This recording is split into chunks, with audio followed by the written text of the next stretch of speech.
Hi, I'm Rob Westover. In this video, we'll show you how to set torque or angle limits with our Squirter DTIs.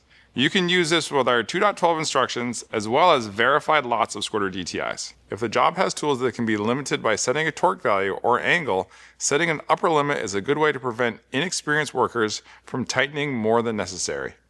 For example, the tool I'm using can be set up to 1,000 foot-pounds. However, it will likely take less than 600 foot-pounds to drive a 7/8 bolt assembly to full indication.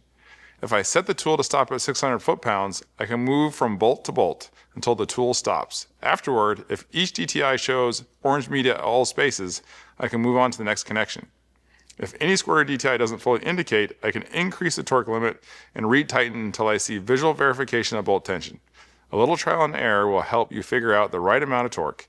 If your tools allow for it, you can also set a rotational angle limit. The process is similar. Find a turn angle large enough to get full indication, add a little extra angle as a safety margin, and apply that to each bolt. If any bolts don't fully indicate, add a little more angle until visual verification of bolt tension is achieved.